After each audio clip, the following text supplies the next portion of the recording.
Hi everyone, Ashley here and welcome to another video on my YouTube channel. Today I'm going to be using the Turnabout stamp sets from Concord and Granite to create two different cards as shown here. One is a happy birthday card using a multitude of different colors, and one is a congratulations card using all gold heat embossing for a more classy effect. So without further ado, let's get into it. I'm going to showcase the method for Turnabout stamps using just a piece of white paper and a few different colors here. This piece that I'm going to work on is not actually a piece that I'm going to incorporate into a card, it was just sort of a practice piece. So I'm taking my white cardstock, which is cut to 4 1/4 by 5 1/2, so that's just the size of a standard card, and I'm putting some tape on the back, and this is just temporary adhesive which I'll wipe off later. And the whole point is that I'm going to stick this cardstock down onto the Turnabout jig. And this is just a helpful tool that you can buy from Concord and Granite, and it allows you to really line up your paper so that it stamps well with the Turnabout stamps. So there I'm lining up the paper, and there's actually a few markings on the Turnabout jig that tell you exactly where to put your paper, whether it's landscape or portrait, so you don't have to worry. You can just line it up with the marks and tape it down. Next, I'm aligning the Turnabout stamp with the template that it comes with. And I believe that all stamps, or at least all Turnabout stamps that are sold by Concord and Granite now, will come with this template, just sort of with the stamp. But if you have an older stamp that didn't come with the template, I believe you can buy them separately as well. So once you've stuck your stamp onto the template and lined up the images, you can then line up the template with the Turnabout jig. And this time you're lining up that X. So in the corners you can see the markings for the X are on the Turnabout jig and they're on the template as well. So you want to line up the template with the Turnabout jig, and then you can close your stamping tool and pick up the stamp. This leaves the Turnabout jig and the paper on the bottom, and you can just peel off that template and then you've got your stamp and your paper ready to go. It's a good idea to use a stamping platform for this type of stamp just because everything lines up really nicely and you don't have to worry about keeping everything in the same spot. You can do it without one, but you just have to be really careful about exactly where you're stamping and maybe make some sort of template for yourself. So I'm going in with my first color, which is just a light green from Stampin' Up. Stampin' Up ink pads are actually some of the first ink pads that I ever bought when I started stamping.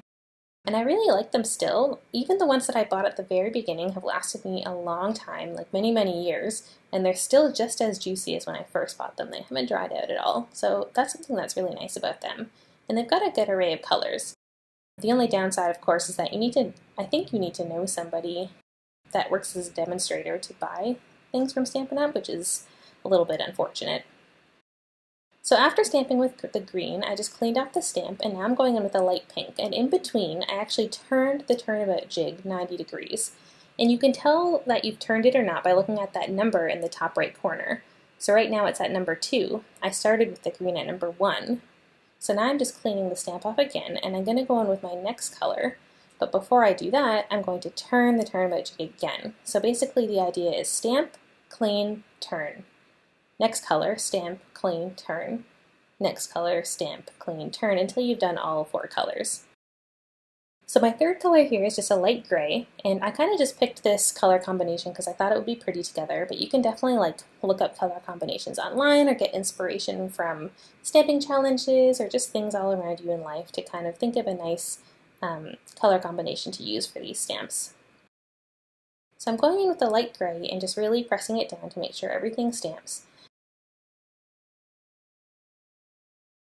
And there you can see all 3 colors are now done. The last color I'm using, so the 4th one, is actually going to be embossing. And I think that this is a really neat trick to use with these Turnabout stamps because it gives almost a handmade designer paper look with foiling, or just with a nice shiny effect. So in this case, I went ahead and I used an anti-static tool to remove any static from my paper. And now I'm stamping with the clear Versamark ink for heat embossing. So you'll notice that this ink doesn't actually leave any color, it's completely clear and see-through, but what it does is it sticks to the embossing powder. So I've just put my paper here on a piece of scrap paper to collect any excess powder, and I'm laying on some glittery gold embossing powder from Wow. This is super, super glitzy, so you'll see that it's very sparkly when it dries. So I just dumped the whole jar on there onto kind of the top half of the sheet, and then I'm going to sort of drain it off along the bottom edge. And you can see that as it kind of comes off the paper, it will coat any of the parts that it needed to coat, and it'll catch onto that Versamark ink. It didn't stamp perfectly, so I think some of the Versamark stamping I did wasn't 100% perfect, but that's okay. It doesn't have to be perfect. A lot of it might get covered up when you make your card, or it sort of just blends into the background anyways. So there you can see the final Turnabout stamped background, and all 4 colors as well as the gold embossing. So I'm going to use this Turnabout method to make a card, and this is the example that I'm going with first. For this one, I'm not showing all the Turnabout stamping again because you just saw that, but I used the exact same process and the exact same colors, except this time I stamped it onto a gray cardstock background. I just thought it would add a little extra something and make it a little bit more interesting. And instead of the glitzy gold embossing powder, I'm using just plain gold embossing powder. So this time it's just some, I think, Stampin' Up! Gold embossing powder, and you can see the shiny effect that you get when you turn it in the light, which is really pretty. To assemble the card, I'm just turning it into a happy birthday card using a Stampin' Up! Happy Birthday die. I really like this die because it takes kind of center stage on the card. It really takes up a lot of space, and it can be like the main focal point. I'm using some double-sided tape to adhere a piece of foam onto a white card base, and then I'm putting my Turnabout background onto that foam. So the whole Turnabout background is sort of elevated off of the card base. And I like doing this because it adds a little bit of extra dimension to your card and makes it a little bit extra special. I then put some foam onto the back of this white piece of paper, and I'm laying that right into the middle, and that's sort of going to act as the background for the Happy Birthday die. So there it's just nicely stuck down. And for the Happy Birthday die, I'm just using some Ranger Multimedia Matte Glue. And I've put a nice thin nozzle on this bottle, so I can just dab a few little dots onto the back of this die because it is a very fine die, and a lot of parts of it are very thin, so I didn't want glue oozing out. So when I have a die like that, I usually just put little dots of glue along the back, and that way there's not too much and it doesn't really ooze out, but there's enough to hold it down. So I'm just laying down the words and really pressing them in so that they stick onto the paper there. And to finish the card off, I'm adding a few little jewels. These are just some nice iridescent shiny rhinestones to give it a little extra touch of sparkle, but without adding too much extra interest because with the background there's already enough going on. So there's the first card example. I really love how this one turned out with the different colors and the gold embossing as one of the Turnabout colors, and I love how the Turnabout background pops. For my next example, I'm going to use all heat embossing to make this more classy looking congratulations card. For this one, I'm using a dark blue or a navy blue background, and I'm just adding some anti-static tool here because I'm going to be doing a heat embossing for every step of the Turnabout. So I'm just showing this again because I'm actually starting even from the very first Turnabout section with Versamark clear ink for heat embossing. And I'm going to do this for every step of the Turnabout. So I'm just pressing down really hard to make sure that the paper catches all of that Versamark ink. And then when I'm done that, I can turn it and turn it and turn it until I've stamped it 4 times and you get the effect shown here. It's actually really beautiful even just with the Versamark ink because you get that tone-on-tone effect. But I wanted to add some glitz, so I'm going in with some gold embossing powder, and I'm using the same technique where I kind of dump it on and then let it trail down the paper to cover the rest of the pattern. And since I have the full background done here, I'm actually only going to heat emboss the top edge so I have something to hold onto while I'm heat embossing, and you can see it really shine up there. I sped it up a little bit. And then when that's done, I can go back and finish off the bottom edge. So this is a good technique that you can use if you're trying to stamp an entire page. You can do it in parts, and you don't even see the division where you had divided it. It looks like it was all done at once, but this way you have something to hold on to as you're heat embossing. So there's the effect that you get when you finish heat embossing the whole piece. It's really beautiful. You get this sort of single tone pattern, so there's no different colors, but it's still a really intricate and really nice pattern that takes up the whole background. So I'm assembling this card by making a congratulations word out of this die shown here, and I'm actually going to try to make it dimensional and gold. So to do that, I've actually cut it out 3 times, and I'm gluing each of the pieces together to make a triple thick die cut. So I'm just using again my multi-medium mat to make little dots, and then I can glue the second word cutout right on top of the first. And since that liquid glue is sort of movable, you can then use your fingers to really adjust and make fine adjustments to the words and make sure that they really line up perfectly with each other. I went ahead and actually did this 3 times with each of the different parts of the word. So the second half of the word got 3 pieces and the first half of the word got 3 pieces, so that the whole congratulations word is made up of 3 different die cuts glued together. So this is just that first half of the word that I've now glued 3 different pieces together to make this. So then that is the dimensional aspect.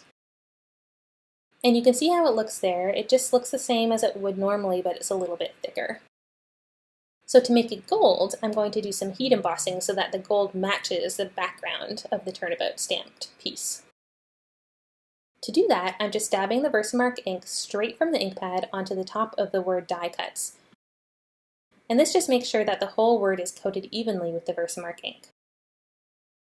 Once I'm done that, I can then dump the gold embossing powder over top of the words, kind of burying them underneath the embossing powder here, but no worries, we'll take them out in a second.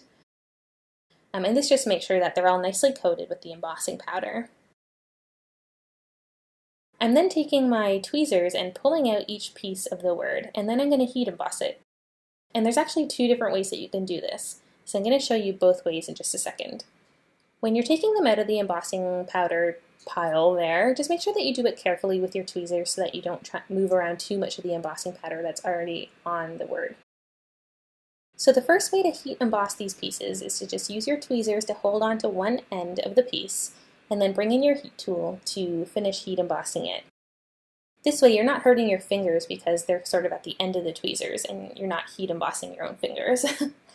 Another way is to just take your tweezers and hold the word down onto a surface such as your paper here and use the heat embossing tool to heat them directly on the surface. Your tweezers are sort of just holding the word in place so it doesn't fly away. You can see there it kind of tried to, but since your tweezers were there, it doesn't. And there you go. It kind of ends up being the same effect either way, so you can do whichever way works for you. I actually did this twice. So once I finished heat embossing the first layer, I then went back and did the exact same thing again. So you get a double layer of embossing powder onto that triple layer of die cut, and it creates a really nice, thick, metallic dimensional. So to finish this card off, I did a very similar thing as the last card. I used foam in between each of these layers of paper, and then I just glued the congratulations die cut down with some liquid glue. And I'm finishing the piece off with a few iridescent jewels just to give it a little bit of extra sparkle and interest. But the thing that I actually love a lot about this card is that even though it is very intricate, it's also very simple because it is kind of monotone, and it just has the blue and the gold and then the iridescent sparkle. So there's not too much to it, but then there is a lot of detail if you look closely. So there's that card all completed as well. So I'm just checking over to make sure that I like the placement of all of these jewels, and I'm turning the card in the light so you can really see how beautiful that shiny gold embossing powder is. So I hope that you enjoyed these 2 examples of what you can do with Concord and 9th Turnabout stamp sets. You can mix it up with embossing powder by using all embossing powder or just 1 layer of embossing powder to add a nice shiny effect and get some very different results. So thanks for watching, and I'll see you again next time. Bye!